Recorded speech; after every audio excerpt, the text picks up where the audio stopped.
मित्रों, आप सभी को स्वागत है फिर से इस चैनल पे। आइए शुरू करते हैं मोशन का कुछ 15 क्वेश्चन जो है हमारा सीरीज का। तो क्वेश्चन नंबर पहला है, गति का पहला समीकरण किसके बीच के संबंध को दर्शाता है?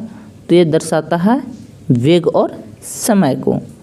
दूसरा, सही अर्थों में किस वस्तु का मुक्त पतन होता है? यानी मुक्त पतन मतलब कि वो वस्तु जब गिर रहा हो तो उसमें किसी प्रकार का कोई भार ना महसूस होता हो। तो निर्वात में ऐसा स्थिति कब होगा? जब निर्वात में गिरेगा। कह रहा है कि एक बस 30 सेकंड में 12 मीटर प्रति सेकंड से 30 मीटर प्रति सेकंड तक एक समान रूप से त्वरित होती है, तो उस समय इस बस द्वारा तय की गई दूरी क्या होगा? देखिए, वीडियो को आप रोकिए और इसके बाद इसको बनाइए, ठीक है। ऐसे हम आपको बताते हैं। गति का पहला नियम में हम लोग जानते हैं कि ए बराबर, यानी कि अगर त्वरण निकालते हैं तो v minus you upon T. तो 30 जो दिया हुआ है 30 माइनस 12 बट्टा 30 यानी 18 बट्टा 30 हो गया। तो 0.6 मीटर प्रति सेकेंड ये मेरा त्वरण आ गया। अब इसके बाद थर्ड सेकेंड लॉ लगाते हैं मोशन का, यानी एस बराबर U T plus half A T square. तो 12 गुने 30 प्लस हाफ 0.6 मेरा त्वरण है और 30 का स्क्वायर, इसको करेंगे तो पूरा सॉल्यूशन 630 मीटर आएगा, ठीक है। आगे, गति का दूसरा समीकरण किसके बीच का संबंध को दर्शाता है?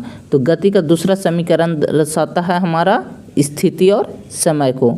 जब किसी पिंड को एक असंतुलित बल लागू होता है तब इस पे क्या परिवर्तित होते रहता है? क्वेश्चन नंबर 5 का आंसर हो जाएगा चाल।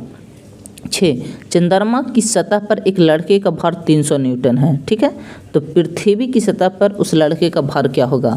देखिए, ऑप्शन ए दिया हुआ है 50 न्यूटन, बी है 300 न्यूटन, सी है 5 न्यूटन, डी है 1800 न्यूटन। तो देखिए, क्वेश्चन को बढ़िया से समझना। चंद्रमा पर, ठीक है ना, लड़के का भार 300 न्यूटन है, तो पृथ्वी की तुलना में चंद्रमा पर भार कितना होता है? 1/6 होता है, ठीक है। तो पृथ्वी पर कितना होगा? तो 6 से 3 में गुना हो जाएगा, तो 1800 न्यूटन। आगे, यदि यू जी एच क्रमशः गुरुत्वाकर्षण बल के अधीन गिरने वाली एक वस्तु का प्रारंभिक वेग, गुरुत्वाकर्षण त्वरण और ऊंचाई है, तो इसका अंतिम वेग v है, तो इससे प्राप्त किया जा सकता है। तो इसके लिए फार्मूला एक है, तो फार्मूला आपको याद रखना होगा कि v square minus you square बराबर 2gh, ठीक है। आगे, समरूप वृत्तीय गति में त्वरण की दिशा किसके साथ होती है?